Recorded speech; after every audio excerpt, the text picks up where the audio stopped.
안녕하세요. 역사 돋보기입니다. 각 민족, 각 국가별로 자신의 역사에서 가장 존경하는 군주가 누구냐고 물을 때 사람마다 다를 수는 있겠지만 일반적으로 가장 많은 득표를 받는 역사 속의 군주들이 있습니다. 그렇다면 각 국가별로 그들의 역사에서 가장 존경받는 군주들로 누가 있는지 지난 동아시아편, 유럽편, 중앙아시아편에 이어서 남아시아와 동남아시아를 살펴보겠습니다. 먼저 베트남입니다. 베트남도 역사적으로 굉장히 많은 왕조들이 군림했었습니다. 베트남인들이 역사 속에서 가장 존경하는 군주는 꽝중 황제, 본명 응우엔 반후에입니다. 베트남의 여러 왕조들 중 가장 유명한 왕조는 맨 마지막 왕조였던 응우엔 왕조죠. 베트남엔 응우엔 왕조가 들어서기 전에 북부의 찐시 세력과 남부의 응우엔시 세력으로 나뉘어 있었습니다. 양측이 다 무능한 정부였는데요. 이 중 남부의 떠이선이라는 지역에서 떠이선의 지역 유지였던 호씨 일가가 자신들의 성씨를 응우엔시로 바꾸고 반란을 일으켰습니다. 부자들로부터 돈을 빼앗아 가난한 농민들에게 나눠준다는 기치하에 농민들로부터 강한 지지를 받았고 점차 산지 소수민족과 승려, 도시 상인, 학자들도 가세했습니다.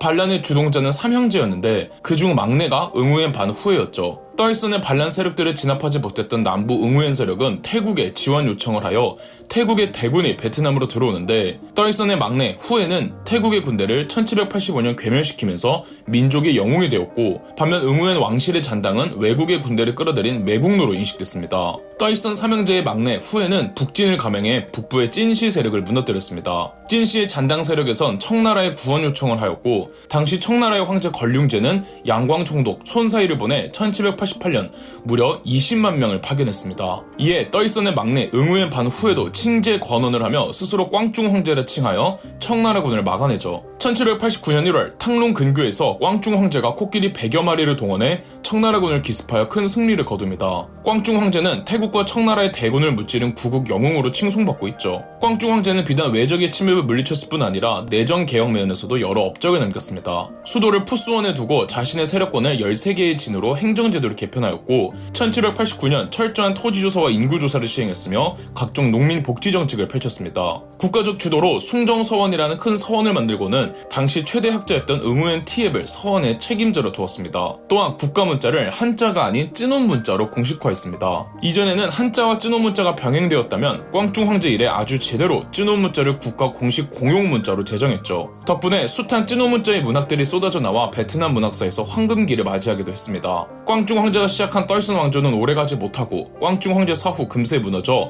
응우엔 왕조로 이어지지만 그럼에도 꽝중 황제는 오늘날에도 베트남인들의 가장 많은 사랑을 받는 군주랍니다. 다음은 캄보디아로 넘어가 보겠습니다. 캄보디아인들이 가장 존경하는 역사 속 군주는 자야바르만 7세입니다. 어쩌면 캄보디아 앙코르와트를 여행하신 적이 있으시다면 자야바르만 7세를 한 번쯤은 들어보셨을 것 같습니다. 802년에서 1431년까지 캄보디아에서는 크메르 제국이라는 거대한 국가가 군림했었습니다. 크메르 제국 때 앙코르와트가 만들어졌고요. 자야바르만 7세는 크메르 제국의 21대 왕으로 크메르 제국의 최전성기를 이끈 국왕입니다. 자야바르만 7세는 즉위 후 대대적인 정복 활동에 나섰고 남쪽으로는 말레이 반도를 포함해 인도네시아까지 북쪽으로는 라오스를 지나 태국 코랏 고원까지 영토를 확대했습니다. 자야바르만 7세가 이끄는 군대는 실로 어마어마했습니다. 자신은 황금으로 치장한 갑옷을 입었으며 선봉대는 중무장한 보병과 기병이 앞장섰고 그 뒤로는 수천 마리의 코끼리 부대가 뒤따랐습니다. 그리고 군주의 호위 부대는 암살과 민첩한 몸놀림에 능한 여군들로 구성하였죠. 그가 양성한 해군 역시 동남아시아에서 가장 강력한 힘을 가진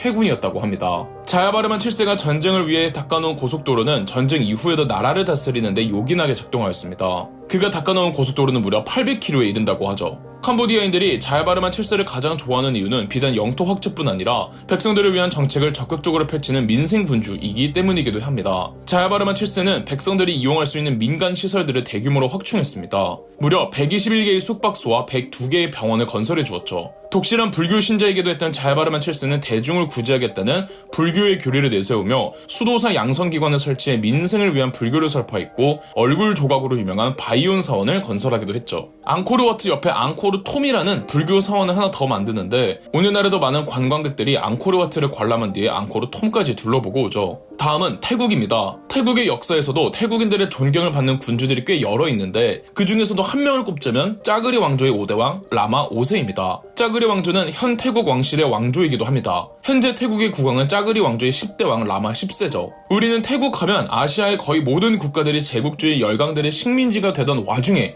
유일하게 중립국으로 살아남은 국가로 인식합니다. 태국이 식민지로 전락하지 않은 건 영국과 프랑스가 서로 싸움에 지쳐 태국은 중립국으로 두자고 협의를 본 이 외부적인 요인도 있었지만 그 내부적으로도 굉장히 치열한 분투가 있었습니다. 태국을 중립국으로 만든 태국의 국왕은 라마 5세였습니다. 태국은 라마 5세의 아버지이자 선대왕이었던 라마 4세부터 본격적인 근대화에 접어들었습니다. 라마 4세는 왕이 되기 전부터 서양에 대해 개방적인 사고관을 가진 덕에 왕이 되고 나서도 주체적으로 근대화를 추진했고 아들 쫄랄롱곤에게 어릴 적부터 근대적 교육을 받게 했습니다. 그렇게 라마 5세로 즉위한 쫄랄롱곤은 아버지의 뜻을 이어받아 태국의 근대화를 완성합니다. 세금 개혁을 성공적으로 완수하여 국고를 늘린 뒤 라마 4세 때보다 훨씬 많은 근대식 교육기관을 확대했고 근대식 우편기관과 병원을 설립했습니다. 태국 최초로 내각제를 실시하기도 했죠. 라마 5세는 각종 사회 간접자본 설치에 집중하였고 1890년에 왕립 철도청을 만들어 1894년 몇몇 주요 도시를 잇는 철도를 개통하였습니다.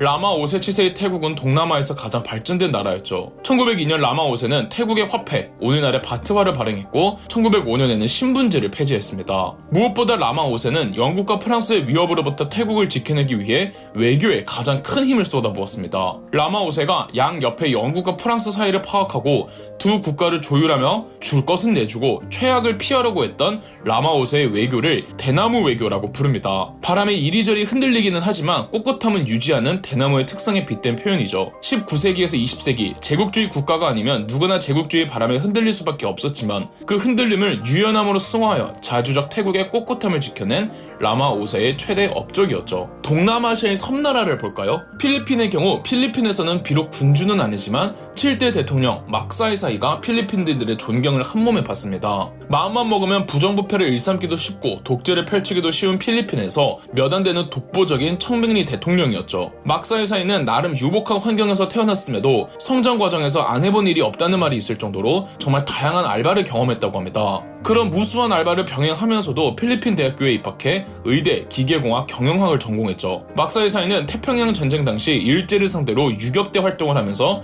자신의 명성을 알리기 시작했습니다. 이후 미군의 도착으로 일제로부터 필리핀을 되찾자 유격대 독립운동을 했던 명성 덕에 정치계의 입문 국방부 장관에까지 오르죠. 국방부 장관직을 포함해 국회의원으로 있으면서 막사이사이는 수완 좋은 리더십과 원만한 대인관계 등으로 인기가 굉장히 좋았고 1953년 7대 대통령으로 당선되었죠. 막사이사이는 반공주의자였음에도 공산주의자들의 반발을 최소화하기 위한 정책을 이어나갔고 필리핀이란 사회통합에 엄청나게 크게 일조했습니다. 또 다양한 복지 정책들도 모두 성공하였죠. 현재 록펠러 재단에서는 아시아 지역에서 평화에 일조한 사람에게 주는 아시아판 노벨 평화상이라 부르는 상이 있는데 이 상의 이름이 막사이사이 상이죠. 마지막 남아시아의 인도를 보겠습니다. 인도도 유구한 역사를 자랑하는 만큼 인도인들의 존경을 받는 군주들이 꽤 여럿 있죠. 인도사에서 단 한 명의 대왕을 알아야 한다면 고대 인도의 아소카 대왕입니다. 아소카 대왕은 인도사 최초로 대왕이라는 이름을 가지고 있으며 인도 땅의 90%를 통일하여 오늘날 인도라는 국가의 토대를 만들었습니다. 인도판 진시황이죠. 그리고 아소카 대왕은 불교를 진흥하였는데 소승불교 혹은 상좌부 불교라 부르는 이 남아시아와 동남아시아만의 불교를 공고히 하는 데 일조했으며 흔히들 수투파라고 부르는 불탑을 세우는 전통을 수립하기도 했습니다. 이 불교를 스리랑카에도 전파하며 아소카 대왕은 불교를 세계적인 종교로 전파하는 데 공헌하였죠. 불교에서 이상적 지배자를 가리키는 용어 전륜성왕이 바로 이 아소카 대왕을 지칭한답니다. 지난 동아시아, 유럽, 중앙아시아, 남아시아와 동남아시아 편에 이어 북미와 남미,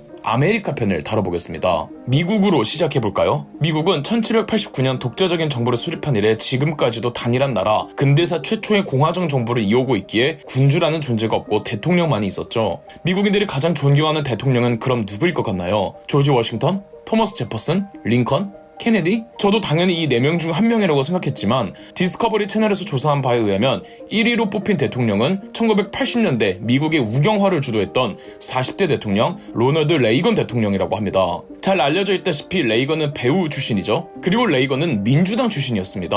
민주당에서 대중적인 인지도를 이용하고자 레이건을 입당시켰지만 그는 개인적으로 골수 반공주의자였고 민주당 탈당 후 공화당으로 옮깁니다. 레이건은 캘리포니아 주지사를 거쳐 대선에 출마했고 몇 번 낙선을 하긴 했지만 1980년 끝내 대통령으로 당선되었습니다. 1981년부터 취임하여 재선에 성공해 1989년까지 대통령으로 있었으니 1980년대 미국은 말 그대로 레이건이 풍미했던 시대였죠. 미국은 2차 세계대전 이후로 최강대국이라는 이미지 덕에 미국인들의 자의식이 대단했습니다. 하지만 한국전쟁 실패, 베트남 전쟁 실패, 중동에서의 영향력 축소, 두 차례에 걸친 석유 파동 등으로 미국인들의 민족의식이 곤두박질을 쳤고 경제도 어수선했습니다. 마치 트럼프가 미국인들의 민족의식을 부추겨 인기몰이를 했듯이 레이건도 강한 국가, 미국을 재건하겠다는 컨셉으로 엄청난 인기를 모았습니다. 레이건 이전에 선임 대통령이었던 지미 카터는 성격적으로도 그렇고 여러모로 외교면에서 강경하지는 않았습니다. 레이건은 소련을 악의 소굴이라 부르며 반소련 여론을 조성하였고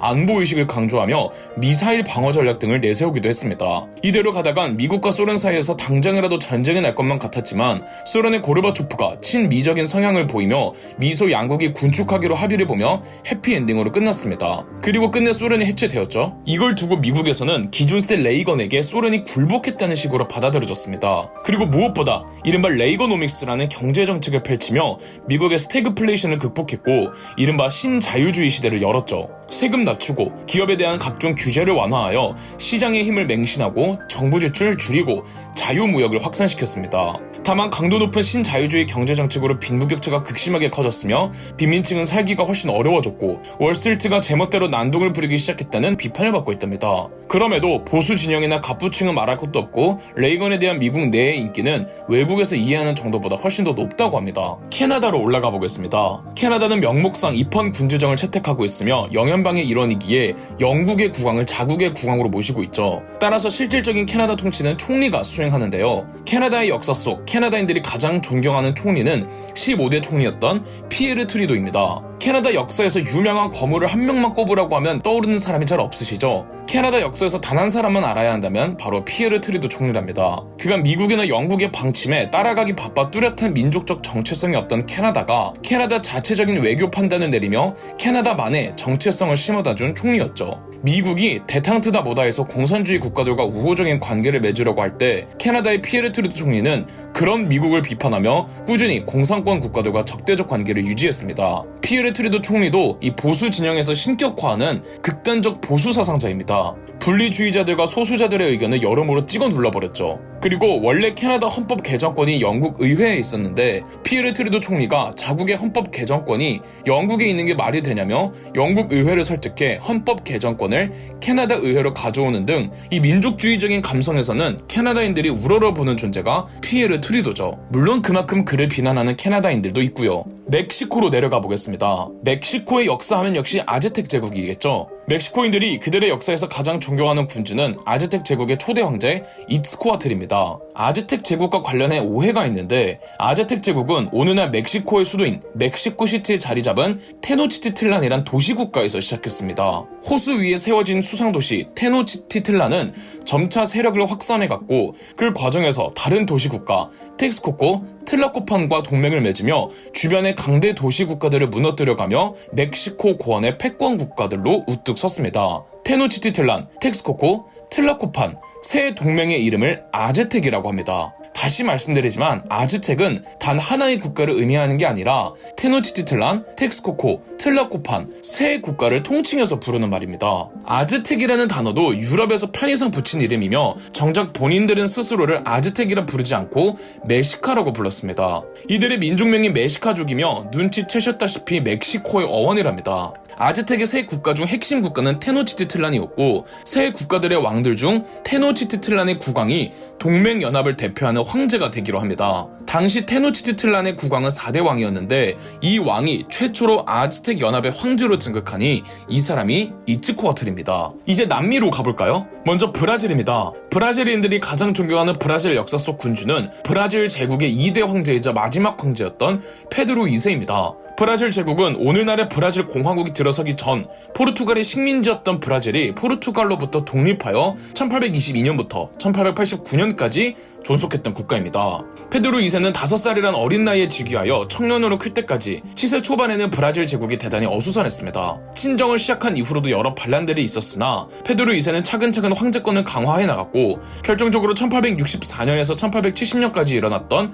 파라과이의 전쟁에서 페드로 2세가 지휘하는 브라질 제국이 제국이 아르헨티나 우루과이와 연합해 승리를 거두며 큰 인기를 끌었습니다. 그리고 페드로 2세는 1888년 브라질 제국의 노예제를 폐지하였습니다. 브라질판 링컨이나 다름없는 거죠. 페드로 2세의 노예제 폐지를 주도했던 인물이 페드로 2세의 딸이었던 황태녀 이사베우였는데, 이사베우 역시 브라질에서 아주 평판이 좋습니다. 다만 1889년 노예제 폐지에 불만을 품은 대지주들과 군부가 연합하여 쿠데타를 일으켜 페드로 2세를 폐위한 후 쫓아냈습니다. 그리고 브라질 공화국을 수립했는데, 군부 독재국가였던 만큼 많은 브라질인들이 페드로 2세를 그리워했다죠. 다음은 잉카 제국의 후손인 페루를 보겠습니다. 페루는 잉카 제국의 강한 자부심을 가지고 있으며, 페루인들이 가장 존경하는 잉카 제국의 황제는 파차쿠티입니다. 페루의 조상인 잉카족들은 12세기경 쿠스코에 쿠스코 왕국을 세우며, 이 쿠스코 왕국은 약 300년간 존속했습니다. 쿠스코 왕국은 인근의 타 민족들을 정벌하며 세력을 확장했는데, 쿠스코 왕국의 지배에 반기를 든 창카족이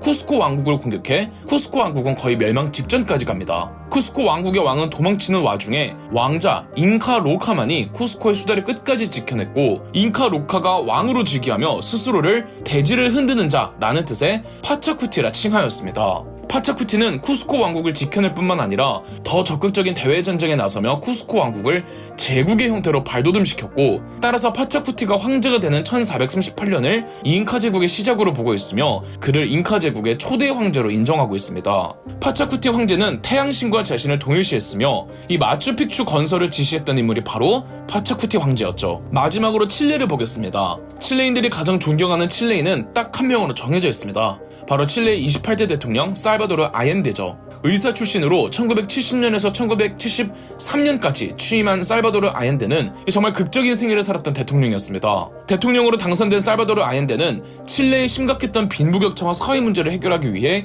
여러 가지 사회 복지 정책들을 내놓았습니다. 하지만 칠레 내 보수파들이 이 살바도르 아옌데의 사회주의적 정책을 맹비난했습니다. 무엇보다 이 살바도르 아옌데를 가장 경계했던 게 바로 미국이었는데, 살바도르 아옌데는 다소 미국의 적대적인 외교 관계를 펼치고 또 하필 쿠바와 친했죠. 당시 미국의 닉슨 대통령은 살바도르 아옌데를 매우 고깝게 받고 칠레 내 보수파에게 압도적인 지원을 해주었습니다. 그럼에도 칠레 내에선 보수파들의 지지도는 매우 낮았던 반면 이 살바도르 아옌데의 인기는 계속 이어지죠. 결국 미국의 CIA는 칠레의 군부 파시스트들을 부추겨 쿠데타를 일으키도록 했습니다. 아옌데는 군부의 반란을 진압하지 못했고 대통령 궁에서 라디오 생중계로 국민 담화문을 발표하고 스스로 총을 쏴 생을 마감하였죠. 이때 살바도르 아옌데의 연설이 명연설로 남아있는데요. 반역이 우리에게 강요한 이 잿빛을 쓰리쓴 순간도 누군가는 반드시 이겨낼 것입니다. 그리 머지않은 장래에 자유로운 인간이 더 나은 사회를 건설하기 위해 당당하게 걸어갈 드넓은 길을 열어 나갈 수 있을 것입니다.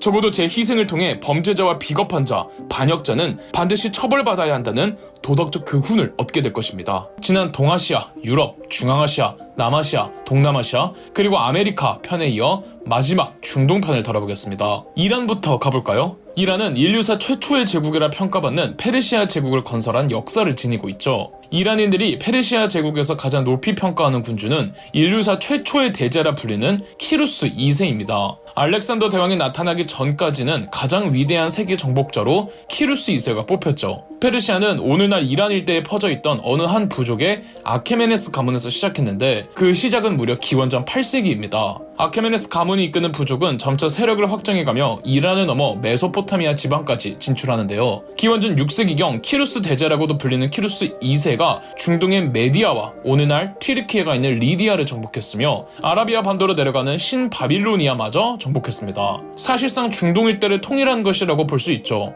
키루스 2세는 스스로를 샤한샤라 부르며 이후 페르시아 제국의 아케메네스 왕조의 황제들은 샤한샤를 칭했죠. 샤 자체가 왕이란 뜻인데 샤한샤는 왕 중의 왕, 즉 황제와 같은 뜻이었으며, 키루스 2세 덕에 페르시아 제국은 인류 역사상 최초의 제국으로 거듭났던 거죠. 다음은 중동에 있는 국가면서 언제나 유럽의 국가가 되기를 희망하는 튀르키예를 살펴보겠습니다. 오늘날 튀르키예인들이 자신들의 국부로 모시는 사람은 아타튀르크입니다. 아타튀르크는 지금의 튀르키예라는 나라를 만든 장본인인데요. 지금의 튀르키예 전신이 되는 국가가 바로 오스만 제국이었죠. 19세기 후반부터 오스만 제국에는 극단적 투르크 민족주의가 퍼지고 있었습니다. 급진적인 사상을 가진 청년 지식인, 청년 장교, 학생들이 중심이 되어 투르크 민족주의를 표방하는 청년 튀르크당을 조직하고 오스만 제국의 실권자로 군림했습니다. 그러다 1914년 1차 세계대전이 터졌습니다. 처음엔 중립을 표방하려 했지만 오스만 제국은 역사적 원수인 러시아를 경계하다 보니 독일의 우호적인 입장을 더 보였고, 이에 영국의 처칠은 독일 편을 드는 오스만을 응징해야 한다며 강경하게 나갔습니다.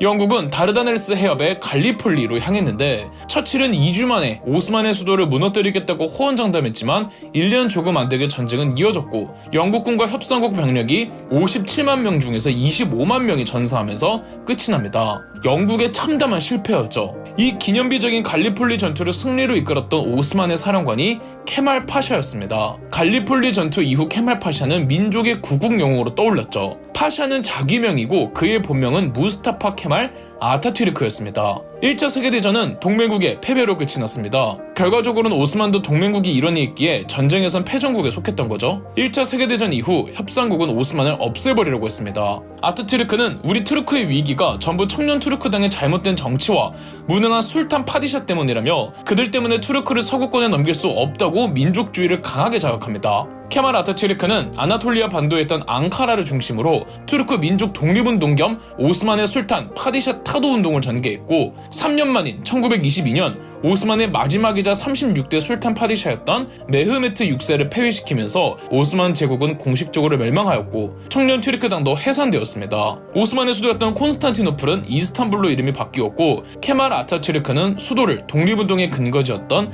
앙카라로 천도하면서 오늘날의 공화정부의 튀르키예가 성립되었죠. 그리고 1923년 아타튀르크가 튀르키예의 초대 대통령으로 선출됩니다. 다음은 이슬람 문화권인 중동 땅의 알박기를 제대로 시전하며 4차례에 걸친 중동 전쟁을 야기한, 아니 지금까지도 끝나지 않은 분쟁을 야기한 유대인의 국가 이스라엘을 보겠습니다. 이스라엘은 대통령과 총리가 공존하는 국가 형태입니다. 실무는 사실상 총리가 담당한다고 봐야 하는데요. 이스라엘인들이 가장 존경하는 역사 속 그들의 국가 원수는 아마 이슬람 문화권에서 들으면 피가 거꾸로 솟겠지만 이스라엘의 초대 총리였던 벤구리온입니다. 벤구리온은 폴란드계 유대인 출신으로 이스라엘을 건국한 건국자라고 해도 과언이 아닙니다. 벤구리온이 이스라엘을 선포할 때 당연히 아랍 국가들이 연맹을 맺어 쳐들어오리란 건 자명했습니다. 1948년 5월 14일 이스라엘 국가가 선포되고 바로 다음 날이었던 5월 15일 아랍 연맹이 이스라엘을 내쫓아버리겠다며 제1차 중동 전쟁이 발발하죠. 아랍 연맹이 쳐들어올 것을 대비해 벤구리온은 하가나 등 기존에 있던 유대인 민병대들을 통합해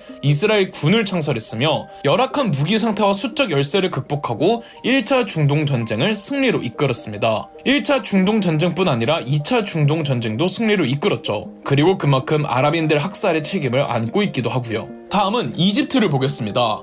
이집트는 중동이 아니라고요? 맞습니다. 이집트는 중동이 아니지만 이집트도 같은 이슬람권으로 묶이기에 오늘날에는 중동 미들이스트와 북아프리카, 노스아프리카를 합쳐서 메나라고 부른답니다. 이집트인들은 세계 4대 문명 중 하나인 고대 이집트 문명에 대해 대단히 자랑스러워하고 있습니다. 고대 이집트 왕국의 국왕을 다들 아시다시피 파라오라고 부르죠. 문명이 만들어지기 위한 필수 조건으론 큰 강이 필요한 법입니다. 큰 강은 범람하기 때문에 관계시설 공사와 치수 사업이 필요하고, 이를 위해선 막대한 자본과 노동력을 동원할 수 있는 절대자가 존재하기 마련이죠. 강의 크기에 비해서 절대자의 권력 크기도 결정된다고 보시면 됩니다. 이집트 나일강의 크기야 말할 것도 없으니 파라오의 존재가 얼마나 압도적이었는지 가늠이 되시죠. 이집트 문명은 약 기원전 3100년경으로 소급됩니다. 고대 이집트는 나일강을 두고 처음엔 상하 두 국가로 나뉘어져 있었습니다. 기원전 3000년쯤에 상하 이집트가 통합되었고, 두 이집트를 통합한 나르메르 왕이 본인을 태양신에 비유하며 일대 파라오가 되었죠. 이집트는 지형상 폐쇄적입니다. 우선 북쪽으로는 지중해 바다고 아래로 사하라 사막이고,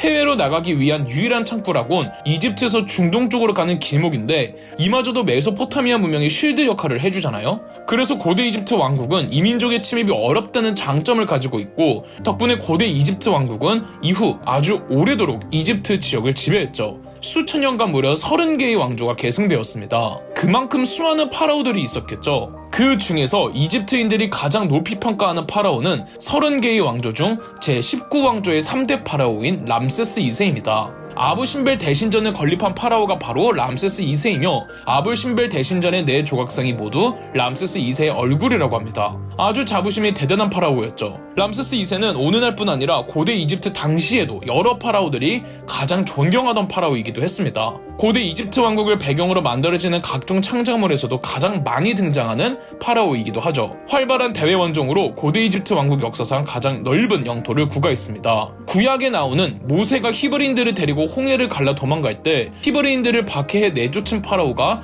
람세스 2세로 추정하고 있습니다. 피라미드를 제외하고는 고대 이집트의 건축물 중 상당수가 람세스 2세 치세 때 만들어졌으니 이 람세스 2세의 왕권이 역대 파라오 중 가장 강력했다고 보시면 됩니다. 중동 지역엔 그 외에도 이라크, 시리아, 요르단, 레바논, 팔레스타인, 사우디아라비아 등이 있는데 이들의 나라에서 가장 존경받는 군주를 꼽기란 참 어렵습니다. 오늘날의 이 국가들은 독재자들이 군림하거나 비정상적인 국가 원수들이 대부분이며 그리고 이 국가들의 탄생 자체도 얼마 되지 않았기 때문입니다. 원래 이 지역은 이슬람 내의 종파들 혹은 부족 단위로 이루어져 있었지만 영국과 프랑스가 중동 지역으로 진출한 뒤 다시 빠져나갈 때 지들 임의대로 국경선을 그어 국가를 만들었기에 그들의 민족의식이 생긴 것도 그리 오래되지 않았기 때문이죠. 자, 이렇게 여러 대륙의 대표적인 군주를 소개해드렸는데 여러분이 보시기에 어떤 군주가 톱 오브 톱인 것 같나요? 그럼 역사 돋보기였습니다. 저희 역사 돋보기가 멤버십 가입을 시작했습니다. 멤버십 가입을 해주신 분들 덕분에 영상 제작에 큰 도움이 되고 있습니다. 감사합니다. 영상 재미있으셨다면 구독과 좋아요, 알림 설정까지 해주시면 감사드리겠습니다.